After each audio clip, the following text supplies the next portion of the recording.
जिंदगी जीने का अधिकार मिलना चाहिए, मगर मिलेगा कैसे? मांगने से आप क्या मिलता है? क्या मिलता है मांगने से?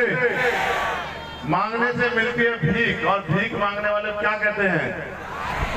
तो कब तक आप इस भीख के चक्कर में पड़े रहोगे? लोकतंत्र में वो शक्ति है कि जो हाथ आपका आज मांगने की तरफ है, अगर वोट से ताकत बना लोगे तो मांगने वाले नहीं रहोगे देश में, देने वाले बन जाओगे। जिस दिन देने वाले बन गए उस दिन आपको गर्मी में फंसना नहीं पड़ेगा।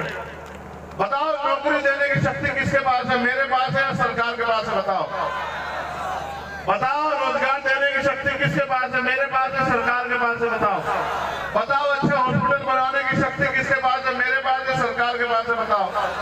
बताओ उद्योग धंधे लगाने की शक्ति किसके पास है? मेरे पास है, सरकार के पास है? बताओ अच्छे स्कूल खुलवाने की जिम्मेदारी किसके पास है? ताकत किसके पास है? मेरे पास है, सरकार के पास है? बताओ। सब कुछ तो सरकार के पास है, और आप अगर आप अपना उम्मीदवार उतारने जा रहे हैं, कौन उतार रहे हैं और कब तक उतारेंगे? कौन होगा? ये फैसला आप लेंगे, पार्टी लेगी कौन होगा और कब तक उतारेंगे? पार्टी का फैसला है भाई, पार्टी जब चाहे ले लेगी। नहीं, चुनाव लड़ने की तैयारी में है, उपचुनाव ना लड़ेंगे ना। सांसद जी, आप अयोध्या आए हैं, यहाँ आज पिछड़े वर्ग की एक आज पिछड़े वर्ग की बालिका के साथ रेप हुआ है, गैंग रेप, तो क्या आप उससे अधिकारियों से बात की थी, हमारी टीम भी जाके उनसे मिली थी।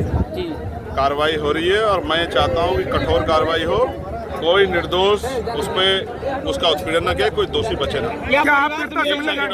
सुन लो पहले, नहीं, बुलडोजरी कार्रवाई से मैं सहमत नहीं हूँ।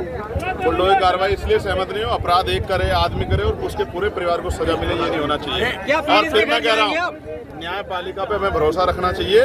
हमारी पीड़ित परिवार से वार्ता हुई है, मेरा ये मत है कि ऐसा ना हो राजनीतिक कारणों से निर्दोष लोगों की कार्रवाई हो। मैं चाहता हूँ कोई भी दोषी, एक भी दोषी बचे ना, लेकिन निर्दोष उसको राजनीतिक कारणों से उसको सताया ना जाए, ये भी मैं चाहता हूँ। सांसद जी, आप जैसे अपने सांसद जी किसी पार्टी का नेता हो, चाहे भाजपा का हो, किसी पार्टी का, सांसद क्या आप पीड़िता से मिलने जाएंगे? मैं आपसे क्या कह रहा हूँ, हमारी टीम मिलके आई है और लगातार हम लोग उनके संपर्क में हैं। और मैं फिर आपसे कह रहा हूँ, आप ये समझो, मुझे कल इस बात का दुख हुआ कि हमारे साथी निषाद जी कल रो पड़े, मुझे बहुत तकलीफ हुई।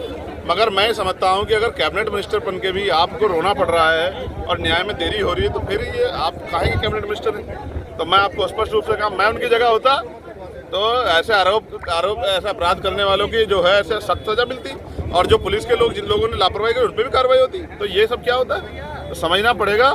और जिम्मेदारी ये है कि कानून व्यवस्था उत्तर प्रदेश में किस हाल की, इस बात को भी समझना पड़ेगा। कोई अधिकारी अच्छा काम करता है तो नेता उसको जो है जीने नहीं देते, और कोई उनके हिसाब से काम करता है तो फिर ये सब होता है। इसलिए मैं आपसे कह रहा हूँ, किसी भी बहन बेटी का अपमान नहीं होना चाहिए, इसलिए कठोर से कठोर कार्रवाई हो और इसकी कठोर जांच हो, क्योंकि जांच होने से ऐसा ना हो तो कोई और आदमी जो है जो लिप्त बच जाए, लेकिन कोई निर्दोष भी उस पर कार्रवाई ना, उसका भी ध्यान रखना पड़ेगा।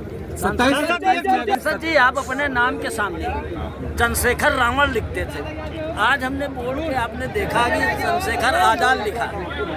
तो भैया 27 में अगर गठबंधन की बात चली सपा बसपा की तरफ से, ये बताओ, इससे मिल्कीपुर का जो नाम वाला तो बताओ, मिल्कीपुर की जनता को रोजगार इससे मिल जाएगा क्या? हम मिल्कीपुर में हैं, अयोध्या के लोगों के जो मकान टूट के वापस हो जाए क्या? अकबरपुर का जो जमीन मकान जो गिरा दिए गए वो ठीक हो जाएगा क्या? अरे काम की बात करो, नाम में क्या रखा है? शासन जी, एक छोटा क्वेश्चन, आपने सबकी आवाज सांसद में उठाई, पुलिस और अन्य लोगों की, मीडिया की भी आवाज क्या सांसद में उठाएंगे? मीडिया की आवाज हमने कहा जिस तरह मीडिया के लोगों को दबा जा रहा है ठीक नहीं है, और मीडिया के लोगों की सुरक्षा व्यवस्था अच्छी, हमने आवाज उठाई। आप ध्यान रखा करो हमारी बात में, ठीक है?